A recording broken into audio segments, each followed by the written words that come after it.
Sepakat, dia bilang, mari kita uji.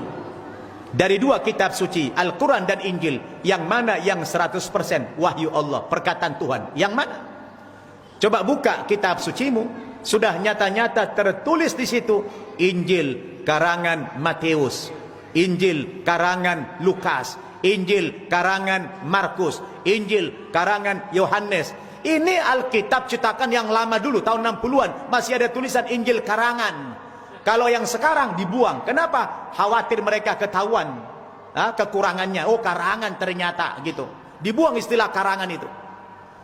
Al-Quran, tidak ada perkataan Nabi Muhammad satu ayat pun di Quran itu. Makanya Al-Quran itu, Pak, ya, dulu waktu pembukuan pertama Quran, sahabat dilarang Nabi menulis hadis. Semua sahabat hanya fokus menuliskan Al-Quran. Dalam hal ini, kriteria pertama saja sudah gugur Alkitab. Yang benar hanya Al-Quran. Satu.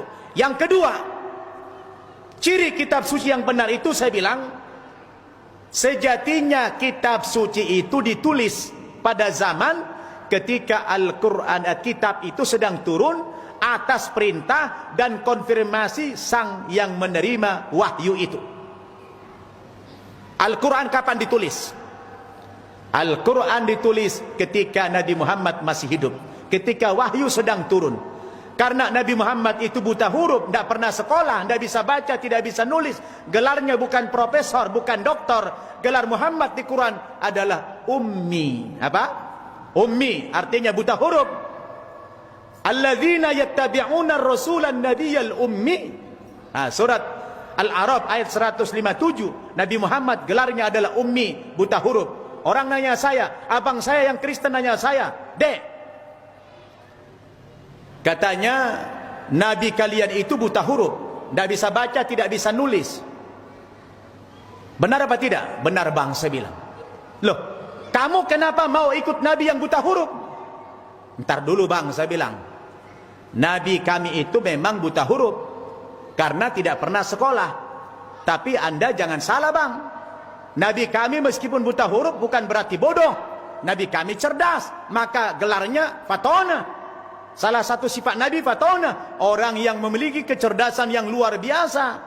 Kenapa Nabi kami buta huruf? Kenapa tidak di sekolah? Tidak sekolah karena sudah diprogram sama Allah, memang Muhammad itu harus buta huruf. Sebab kelak dia akan menerima wahyu Al-Quran. Sebab kalau Nabi Muhammad pandai menulis, pandai membaca, nanti kalian tuduh Al-Quran karangan Nabi Muhammad. Betul apa tidak? Dengan Nabi Muhammad itu buta huruf, terbantahkanlah tuduhan mereka yang seolah-olah Al-Quran karangan beliau. Jelas tidak? Begitu. Nah, abang saya ini orangnya suka ngeledek saya. Dia bilang, agama kamu mah nggak masuk akal. Aku kalau lihat kau ini asal mau sholat main air kerjamu, katanya. Banyak dia lihat saya main udu. Dia bilang, kenapa kau asal mau sholat main air aja kerjamu? Air mahal. Saya bilang sama abang saya, bang, itu bukan main air, itu namanya berudu bang. Loh, kenapa harus begitu? Begini bang, kalau kami habis buang air kecil, buang angin atau buang air besar, ya kami tidak boleh langsung sholat bang. Jadi kami harus berudu dulu. Dia bilang apa? Loh, pantatmu yang kotor, kenapa mukamu yang kau basuh?